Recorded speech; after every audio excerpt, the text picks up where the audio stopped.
The story opens on the bright, sprawling metropolis of Shanghai City, nestled between mountains and the sea. Inside an apartment, a young mother named Jiang Wangxin lovingly cradles her infant son, Chenchen. She gazes at him with pure adoration, believing all her sleepless nights are a small price for his health. But this baby is secretly a transmigrated adult, fully conscious and already absorbing energy from his meal. He discovers he's been reborn as Lin Ziken, complete with a game-like system that acts as his golden cheat. 3 months later, his parents marvel at their angelic baby, dreaming he'll become a powerful gene fuser or cyborg.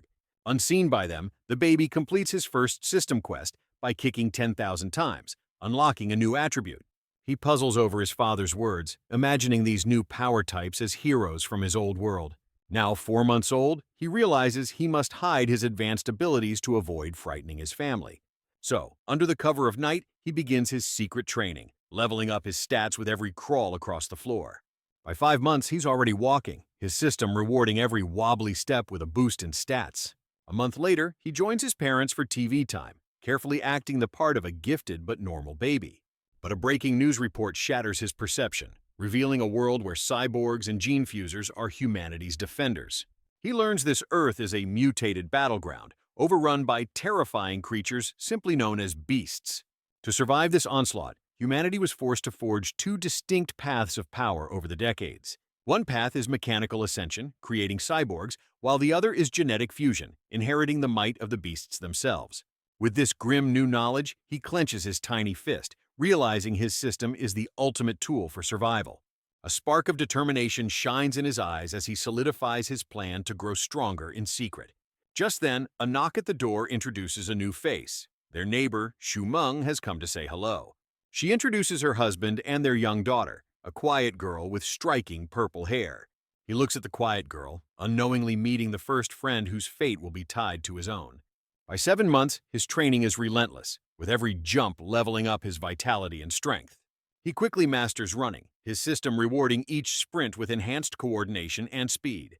Even babbling becomes a form of training, rapidly boosting his language and communication skills.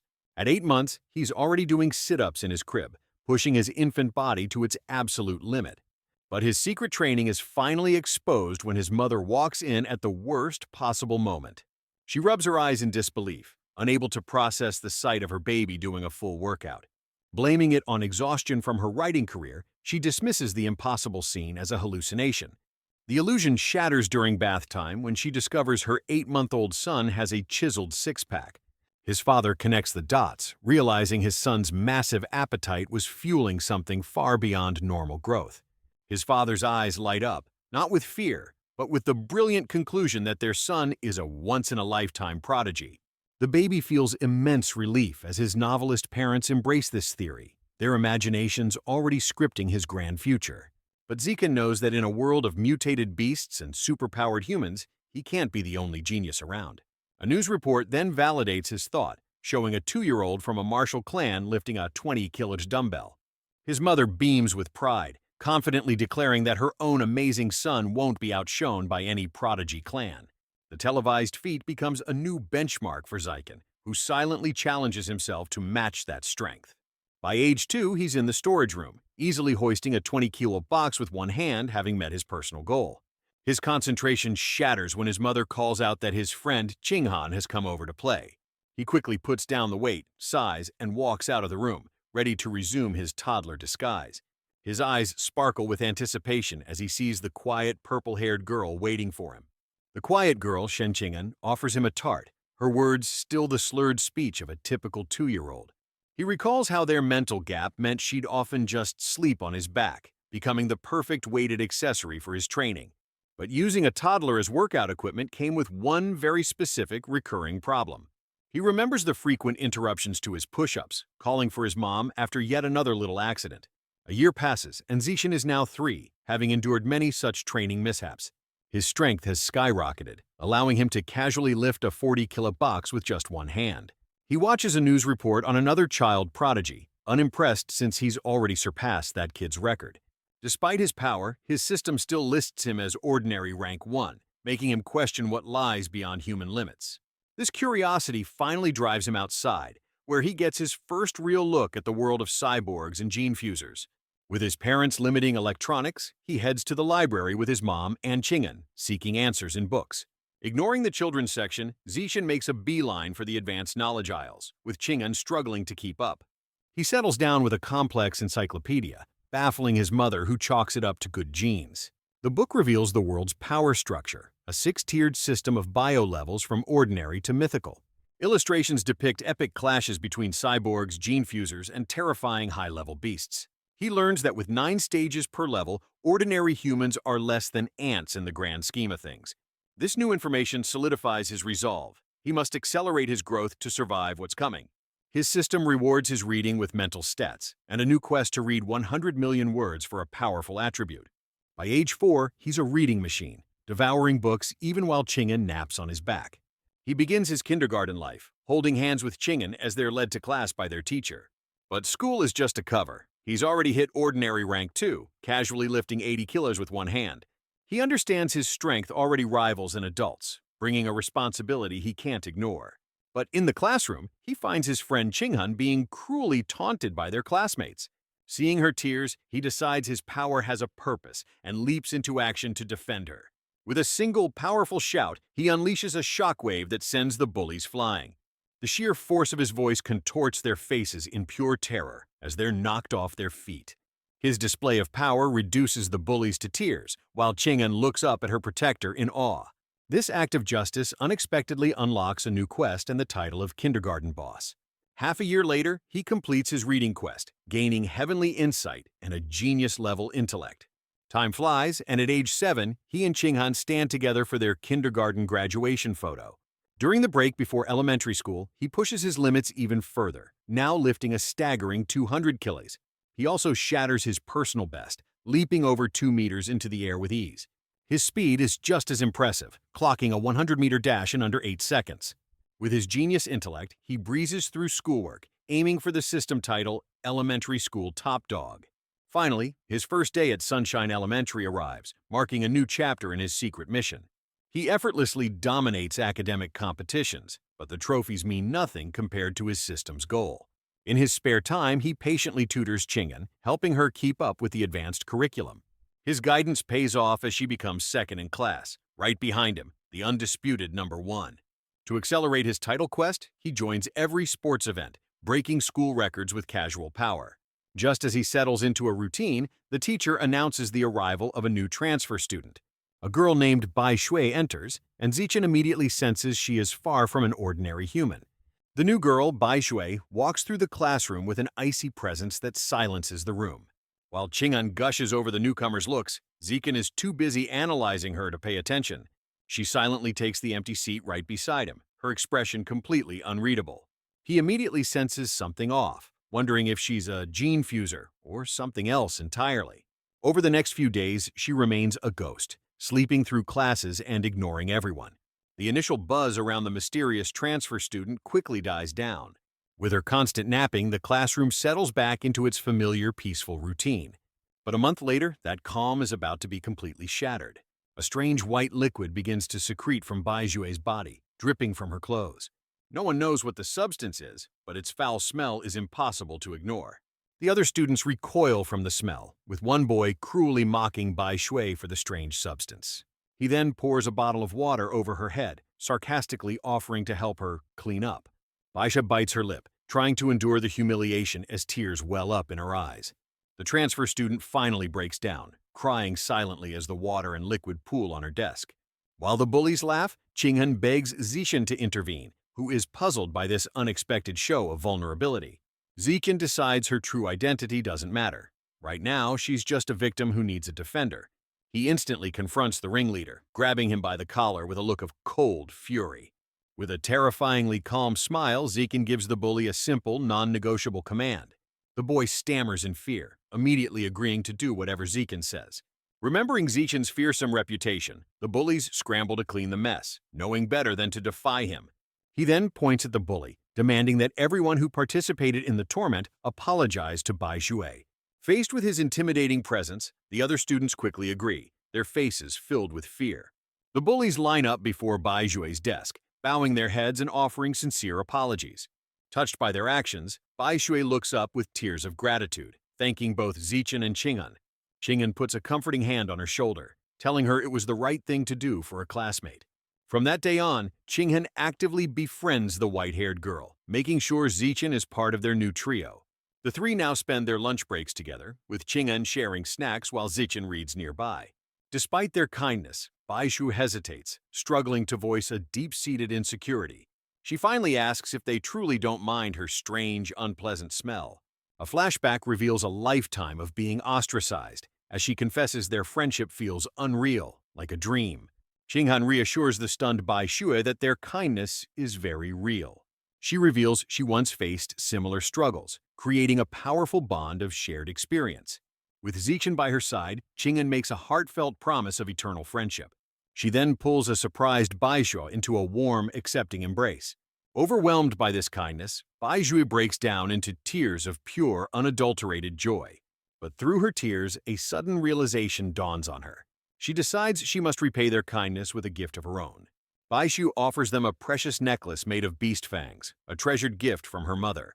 Qing'an accepts the meaningful token, sealing their new pact of friendship. The trio stands united under the sun, their bond solidified as they look toward a shared future. But just as Qing'an believed their friendship would last forever, something unexpected shattered their peace. She learns with utter shock that their new friend, Bai Shui, has suddenly transferred schools. Zichen confirms the news, revealing he personally witnessed her processing the withdrawal papers. He recalls peeking into the office and seeing Bai Shui with a powerful cyborg, finalizing her confidential departure. This confirms his suspicions. Bai Shui's identity was far more complex than she ever let on. After that day, she vanished from their lives, becoming a fleeting memory of their childhood. But Bai Shui's departure was quickly overshadowed by another event that captured Zichen's full attention.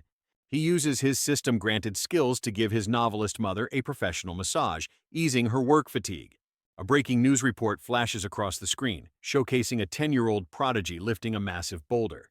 Zichen is stunned to learn this new rival has already undergone gene fusion, a major step he has yet to take.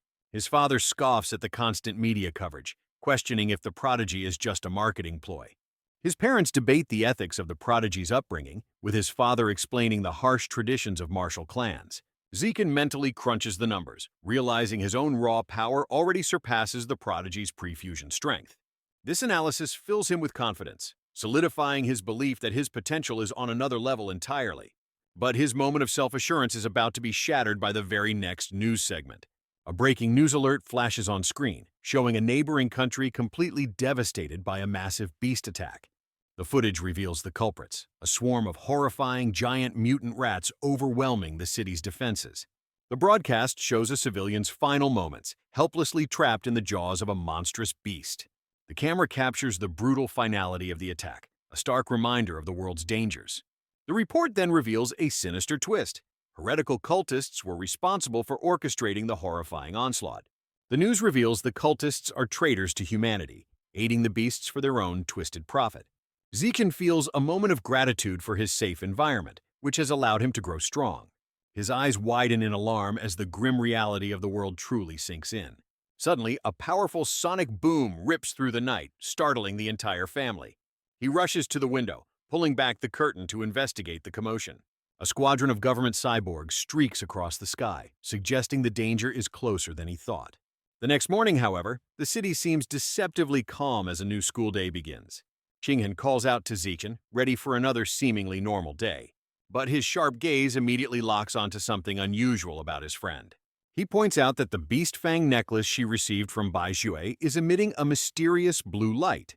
He realizes the glowing fang is from a mutant beast, finally explaining Bai Shui's strange aura.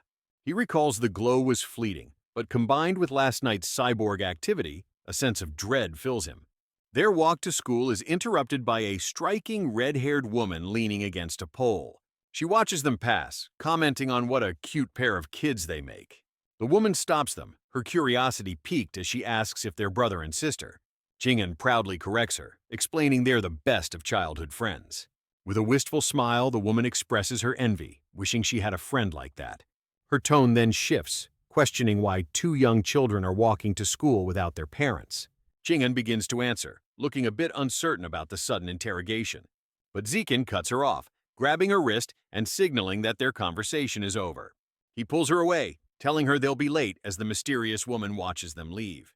On the way, he sternly warns Ching'an not to talk to strangers, a lesson she quickly accepts. After school, they take a shortcut through a desolate alley, and Ching'an immediately gets a bad feeling. Ziken calmly explains the area is abandoned for demolition, trying to ease her fears. But their path is suddenly blocked by a familiar pair of heels as the woman from the morning reappears. She reports into a device, confirming to her boss that she has successfully cornered her targets. Zishan realizes with a grim expression that she had been stalking them all along despite his precautions. A burly accomplice appears, cutting off her attempt to lure them in with a sweet-talking act. The man gets straight to the point, lunging forward with a cloth, ready to subdue them both. He roars about needing the money, his only goal to capture the children as quickly as possible. But Ziken moves first, his expression deadly serious as he intercepts the attacker. He unleashes a punch with a force no child should possess. The blow lands with devastating impact, stopping the burly man in his tracks. His accomplice can only watch in stunned silence as the man is sent flying into the wall. She struggles to comprehend the impossible scene, her plan completely derailed by the boy's hidden power. Before she can react, Zishan is on her, delivering another swift, disabling strike. The woman is instantly neutralized, leaving both kidnappers defeated on the alley floor. He then picks up a nearby brick, his intentions turning grim. Ziken considers a permanent solution, knowing his secret is at risk if they talk. But just as he decides, the entire alley begins to tremble from a sudden, violent earthquake. The source of the tremor reveals itself as a monstrous clawed hand tears through a nearby building. A giant mutant rat, just like the ones from the news, erupts into the alley, dwarfing everything in sight. Its cavernous mouth opens, ready to swallow the unconscious kidnapper whole. The multi-eyed beast lunges, its attack swift and merciless. As the creature snatches one kidnapper, Zishan springs into action, realizing the situation has gone from bad to worse. He scoops up a terrified Ching'an, his focus shifting from his secret to their immediate survival. Ziken bolts down the alley, his enhanced speed now their only hope of escape. Just as their fate seems sealed, a red-armored cyborg descends from the sky like a guardian angel. She lands with incredible force, creating a protective barrier between the children and the beast. In a flash of movement, the cyborg appears behind the mutant rat, poised for a decisive blow. The cyborg's gauntlet glows with immense power as she charges a concentrated energy blast. She unleashes not a lethal attack, but a cloud of anesthetic smoke designed to subdue the beast. A volley of glowing projectiles arcs through the air, homing in on the giant rat's open maw. The canisters detonate in a massive explosion, and Ziken instinctively shields Ching'an from the shockwave.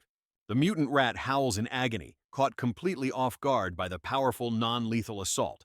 Dazed and confused, the multi-eyed beast stumbles back, the anesthetic already taking effect. The cyborg closes the distance in an instant, her arm crackling with red lightning for the finishing blow. Back home, Deacon watches a news report of the battle, unimpressed by the cyborg's performance. He analyzes the footage, noting the giant mutant rats are a formidable rank 5 threat.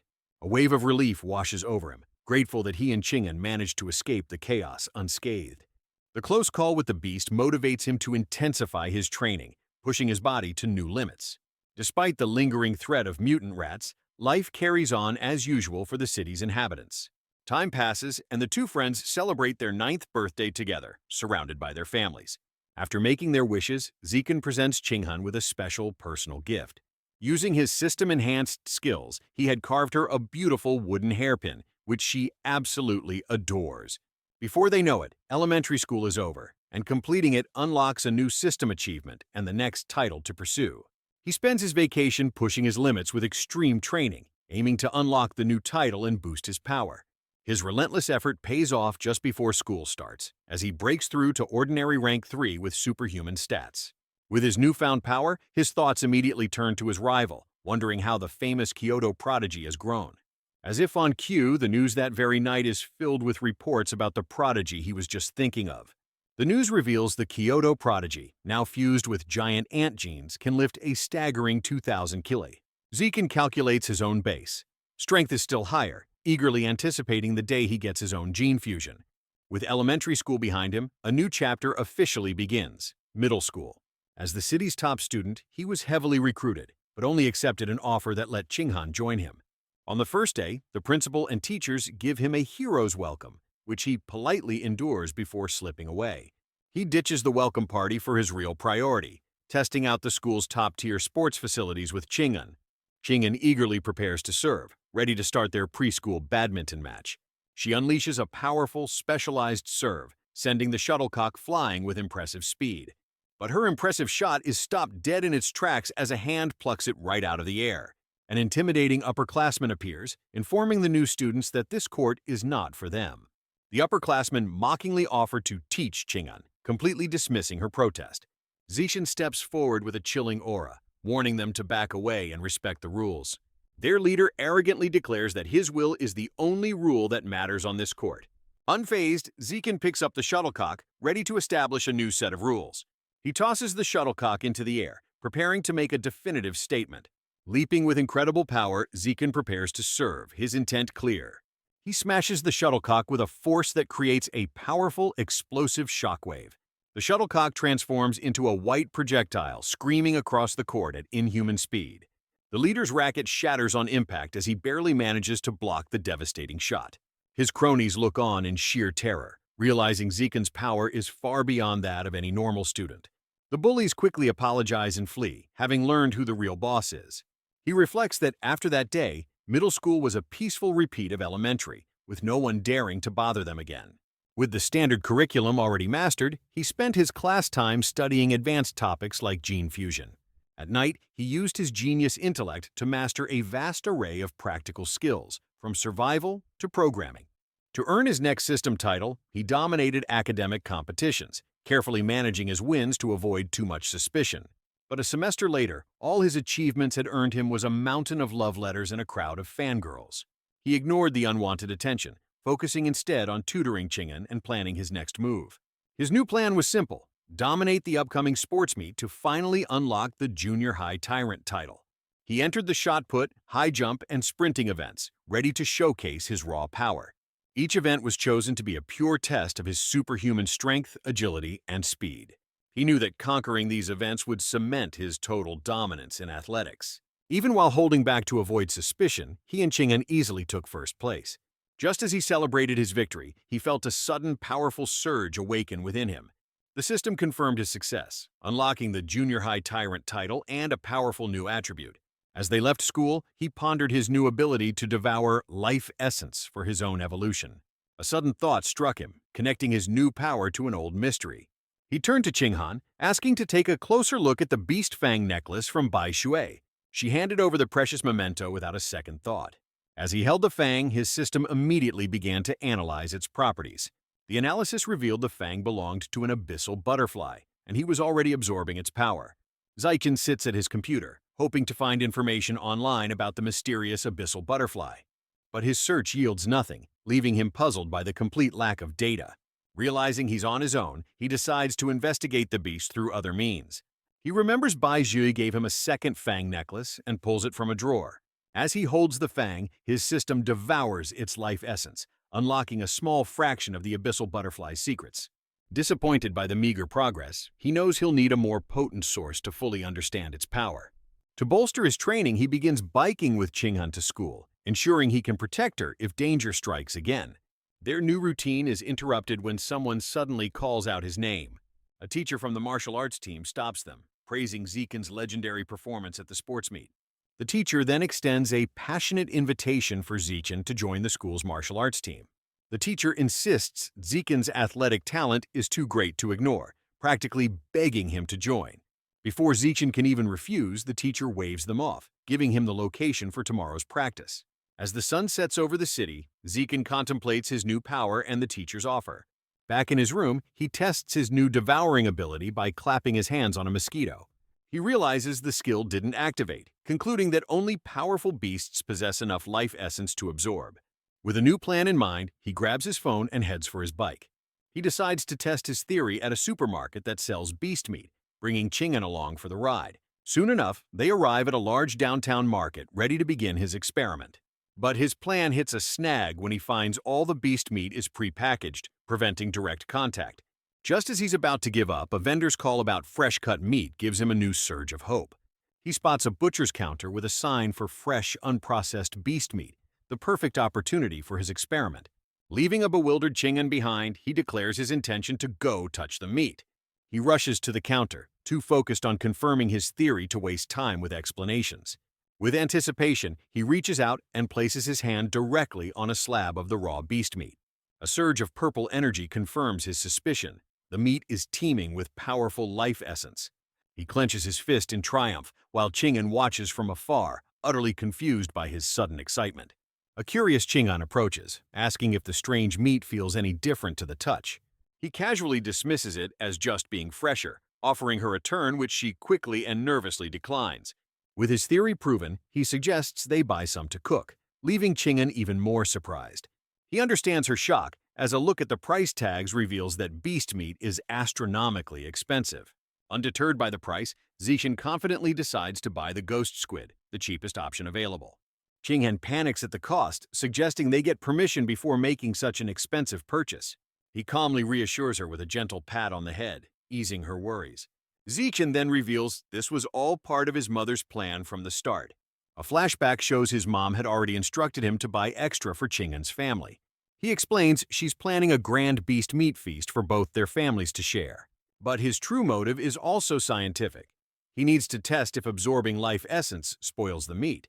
He confidently pays the hefty price at the counter, confirming his purchase. As they leave, Ching-han can't help but lament the exorbitant cost of their dinner. With their precious cargo secured, they bike home through the quiet, late-night streets. He couldn't resist the urge to test his new power, even on the ride home. Placing his hand on the meat, he activates his devouring ability. A surge of energy confirms his success as the system announces he's absorbed the ghost squid's life essence. This small taste unlocks a mere fraction of the beast's secrets in his system's bestiary. With the experiment complete, he continues their quiet ride home through the city. He quickly calculates that unlocking the beast's full power would require an astronomical amount of money. But the thought of gaining the ghost squid's incredible vanishing ability makes the cost seem entirely worth it. Now faced with a new challenge, he begins brainstorming ways to earn the massive sum he'll need. He then remembers the other reason for his experiment, to check if the meat would spoil after absorption. A quick glance at the perfectly fresh, sparkling meat in his basket gives him the answer he was hoping for. His experiment is a success, but Ching-han's sudden warning snaps him back to reality. He slams on the brakes, the bike skidding to a sharp, sudden stop. He narrowly avoids a collision, offering a quick apology to the startled pedestrians. Annoyed by his own carelessness, his attention is suddenly redirected by Ching-han's urgent gesture. They see their teacher, Chow Mei, held hostage by a desperate man in a tense standoff. The entire street is cordoned off by police, who have the perpetrator completely surrounded. The police captain weighs his options, knowing a single wrong move could endanger the hostage. He dismisses the idea of gas, realizing it's too slow and could trigger a violent reaction. While the police are stuck, Zichen quietly picks up a small stone, his expression unreadable. With a flick of his wrist, he sends the stone flying with impossible speed and precision. The projectile strikes the man's hand with perfect accuracy, disarming him instantly. Seizing the opportunity, the police captain orders his team to charge in and secure the hostage. The officers swiftly apprehend the perpetrator, while their colleague comforts the shaken teacher. As they try to sneak away, Ching-han questions Zichen, who quickly silences her to avoid being discovered. But their escape is cut short when the police captain calls out, putting them on the spot. Zichen plays it cool, nervously denying any involvement with a disarming smile. The captain watches them leave, puzzled why a hero would choose to remain anonymous. He then mentions the reward for bravery, holding up the stone as evidence of the mysterious helper. The word reward instantly grabs Zichen's attention, his need for money overriding his desire for secrecy. He immediately U-turns his bike, speeding back toward the captain with newfound purpose. Zichen quickly changes his story, admitting he threw the rock because the reward money is too important to pass up. After informing their families, they head to the station to collect his first ever reward as a brave one. As the police lead the cuffed perpetrator away, everything seems to be wrapping up smoothly. But the situation takes a dark turn as the perpetrator's body begins to violently contort. He transforms into a monstrous beast, revealing himself as a heretic fused with mutant rat genes. The beast immediately lashes out, sending a police officer flying with a single brutal swipe. The captain urgently orders his forces to engage the beast while protecting the terrified civilians. The officer's bullets prove useless against the creature's thick hide, forcing them to call for immediate backup. The teacher and Ching-an are frozen in terror, clutching their chests as the chaos unfolds. Zichen snaps into action, grabbing them both and declaring that their escape is the only priority. He sprints away with Chingan and the teacher, relieved the beast isn't giving chase. Their escape is interrupted as a powerful cyborg descends from the sky, glowing with purple energy. The cyborg intercepts the beast with a devastating kick, landing a direct hit. The sheer force of the blow sends the mutant rat crashing through a nearby building. With the beast stunned, the cyborg calmly charges a massive laser cannon for the finishing blow. She unleashes the devastating beam of energy, firing it directly at the downed creature. The mutant rat is completely overwhelmed by the blast, caught in a torrent of purple light. Zishan can only watch in stunned silence, witnessing a level of power he's never seen up close. With the threat neutralized, his main concern shifts back to his bike and the reward money he desperately needs. But a sudden realization hits him, his expression shifting from relief to sharp focus. He looks down at his basket only to find the expensive beast meat has suddenly gone bad. Zykan realizes his devouring ability does spoil the meat after a delay, and quickly concocts a cover story. He dramatically blames the cyborg's powerful attack for roasting their dinner, much to the confusion of his companions. At the police captain's request, they head to the station in a van to give their official statements. Their ride to the station is made incredibly awkward by the scorched remains of the heretic sitting across from them. A sudden thought strikes him. If beast fangs have life essence, then this fresh corpse might be a gold mine. He wonders just how much power he can absorb from the heretic's Rat King gene and decides to risk it. Under the cover of the chaotic scene, he discreetly reaches out to activate his devouring ability. With intense focus, he secretly begins absorbing the life essence from the remains. The system confirms his success, unlocking a fraction of the giant mutant rat's power and revealing a direct link between a beast's might and its life essence. He plays it off with a dramatic stretch, claiming he was just stiff from sitting. Zishan knows the officer is easily fooled, but the sharp-eyed captain will be a different story. Inside the station, the captain questions how a normal kid could make such an impossible shot. The captain's suspicious gaze meets Zikan's calm demeanor in a silent standoff. Their interrogation is cut short when his worried mother bursts in with Chingan and her family. She rushes toward him, her face a mask of terror after hearing about the incident. Zykan is immediately enveloped in a relieved hug, trying to calm her down by mentioning his reward. But his mother's fear overrides her pride as she begs him to prioritize his safety above all else. Her only wish is to see him grow up unharmed, a plea that catches him off guard. He makes a heartfelt promise to protect himself as they leave, the captain watching them go with a thoughtful expression. As they leave, he overhears the police discussing the growing threat of the Rat God cult, which preys on desperate university students. He learns the man from the standoff was just a brainwashed student, a pawn in a much larger game. The officers mention their true target is the cult's leader, the self-proclaimed Rat King, a name that piques Zichan's interest. Later in the car, he starts researching the cult online, surprised by how much public information is available. He discovers the cult's main base is right here in Shanghai City, filled with societal outcasts whose activities are escalating.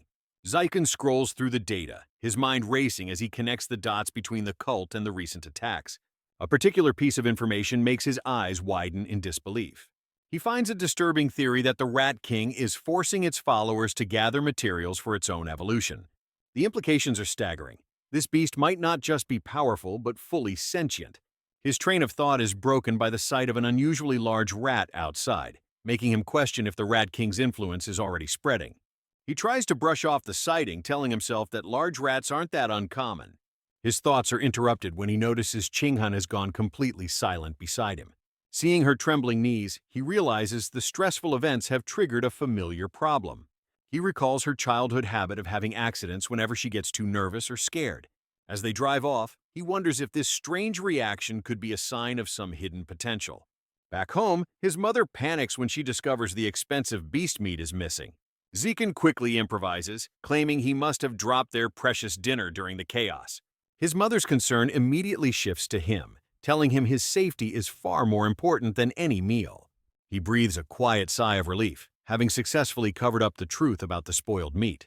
But his father tries to go find it, forcing Zikan to stop him by claiming the meat would be spoiled, which only raises more questions. Back at the station, the captain can't shake his suspicion about the boy's impossible strength.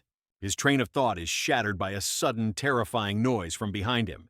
He turns to find a massive, red-eyed rat perched on his filing cabinet, confirming his worst fears. The mutated beast lunges with incredible speed, aiming to take him down. But the veteran officer reacts instantly, unloading his pistol at the monstrous creature. The screen cuts away, leaving the outcome of the brutal, close-quarters fight uncertain. Meanwhile, Zikin sits in class, sighing as he reflects on the chaos of the previous night. He weighs his current power against the threats he's faced, realizing he's still far too weak.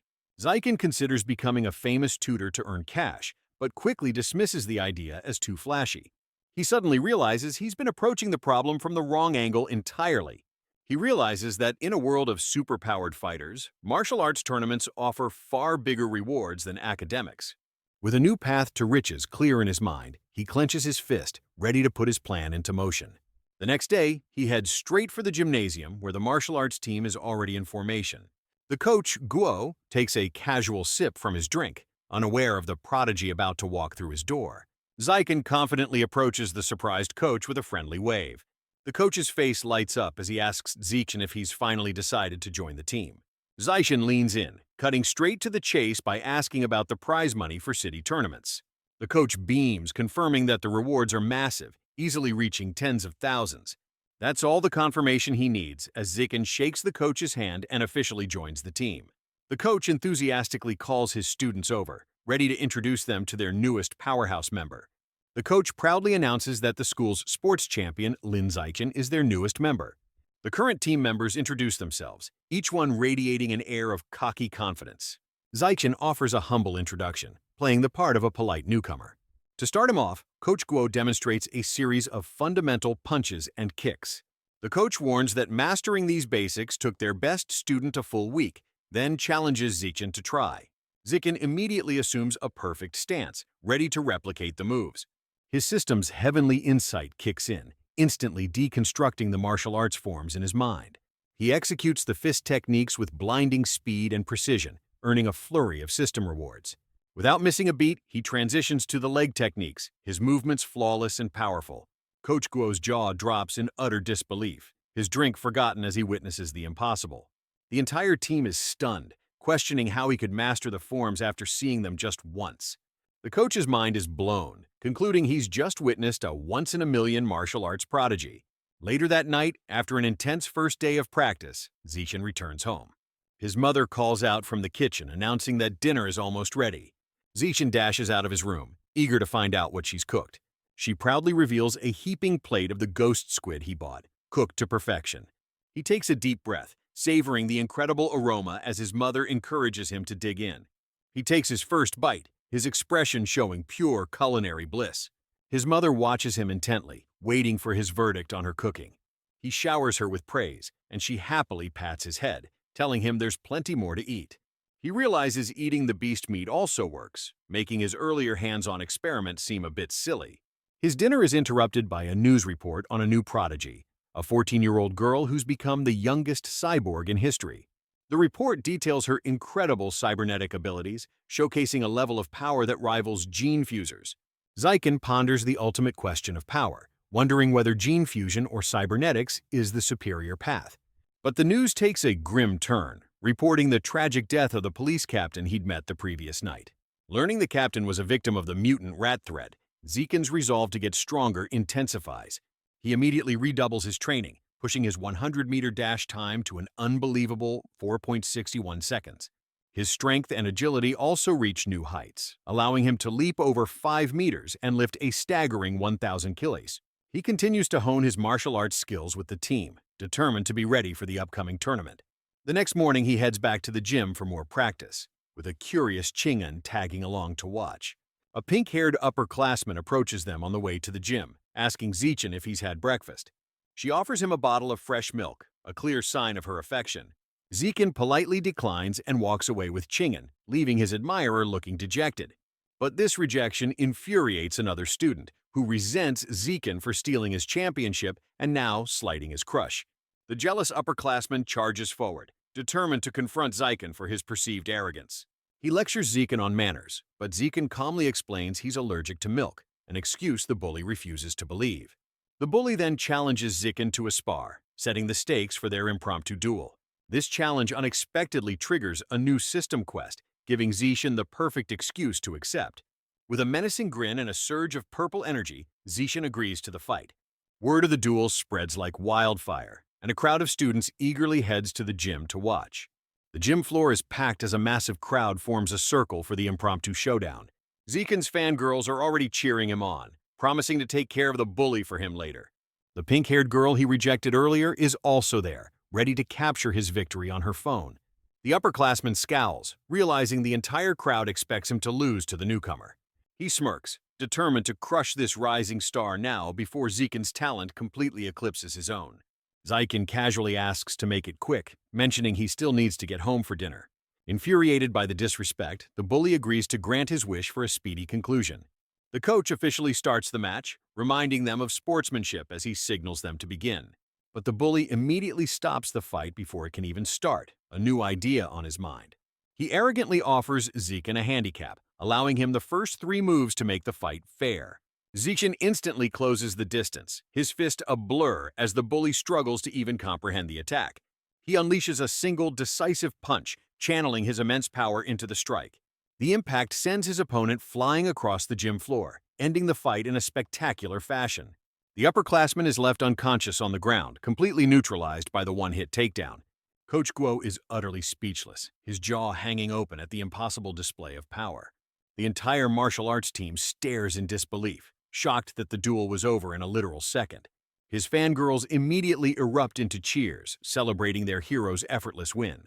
The girls jump and wave, their admiration for Zeiken growing even stronger after his dominant performance. His system rewards the victory, marking the first of 1,000 rivals he must defeat to unlock a new attribute. With a disarming smile, Zeiken turns to the rest of the team, casually suggesting they all spar next.